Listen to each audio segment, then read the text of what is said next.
এখানে কোশ্চেনে বলছে C drives east along a straight road from point A to point B. তাহলে একটা পয়েন্ট এ থেকে একটা পয়েন্ট বি তে সে ইস্টের দিকে যাচ্ছে,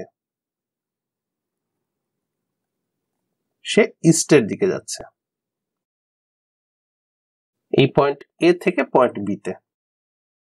his speed is never more than 60 miles per hour. তাহলে তার স্পিড কখনোই 60 মাইল পার আওয়ার থেকে বেশি না। Which of the following graphs, এখানকার কোন গ্রাফগুলা could represent this distance from point A as a function of time. তাহলে এখানকার কোন গ্রাফগুলা সি এর ডিস্টেন্সকে রিপ্রেজেন্ট করবে পয়েন্ট এ থেকে as a function of time. তাহলে সময়ের সাথে সাথে এ পয়েন্ট থেকে ওই সি এর যে ডিস্টেন্স ছিল এটাকে কোন গ্রাফটা রিপ্রেজেন্ট করবে। ওকে, তাহলে চেক করেন প্রত্যেকটা অপশন। অপশন এ তে বলছে, তো এখানে দেখা যাচ্ছে উপরের দিকে গেলে ডিস্টেন্স বাড়তেছে আর ডান পাশে গেলে টাইম। তো এখানে দেখা যাচ্ছে সময়ের সাথে সাথে ডিস্টেন্স একবার বাড়তেছিল কিন্তু ডিস্টেন্স আবার কমে গেছে।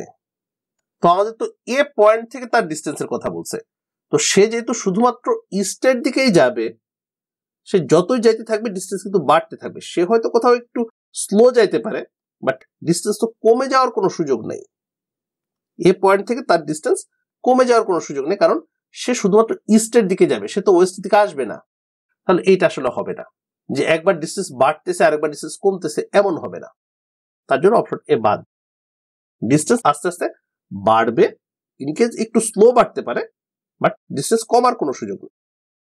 দেন অপশন বি, এখানে বলছে টাইমের সাথে সাথে ডিস্টেন্স তো বাড়তেছে বাট খুব স্লোলি, যে 1 ঘন্টায় সে এইটুকু ডিস্টেন্স কভার করছে মাত্র, পরের আওয়ারে সে অল্প একটু গেছিল, একটু ডিস্টেন্স হয়েছে এখানে আবার মোটামুটি থার্ড আওয়ারে তার থেকে একটু বেশি গেছে।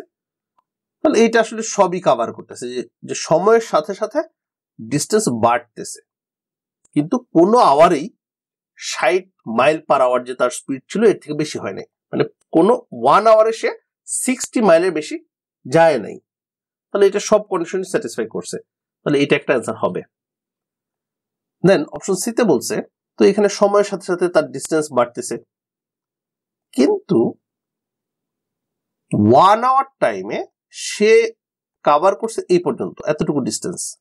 তাহলে 1 ঘন্টায় তো সে 60, 120 প্রায় 100 মাইল ট্রাভেল করছে।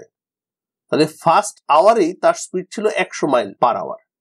তো এটা তো হবে না, তার স্পিড 60 মাইল পার আওয়ারের বেশি না।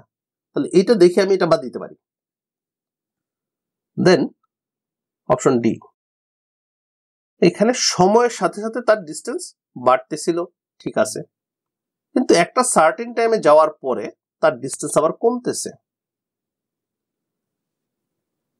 আপনি হয়তো ভাবতে পারেন সে এ পয়েন্ট থেকে সে হয়তো বি পয়েন্টে যাচ্ছিল, যাওয়ার পরে সে আবার বি পয়েন্ট হয়ে আবার হয়তো এ পয়েন্টে আসতেছে, কিন্তু এইটা কিন্তু আমাদের কন্ডিশনে ছিল না।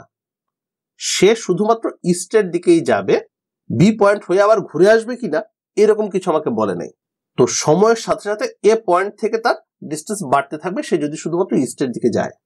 তাহলে এইখানে একবার তার ডিস্টেন্স বাড়তেছিল সময়ের সাথে সাথে, পরে আবার সময়ের সাথে সাথে ডিস্টেন্স কমতেছে, ডিস্টেন্স কমবে না। সে যেহেতু ওয়েস্টের দিকে আসবে না, তাহলে তার ডিস্টেন্স কমার কোনো চান্স নাই। তার জন্য অপশন ডি বাদ। তাহলে শুধুমাত্র অপশন বি আমাদের অ্যান্সার।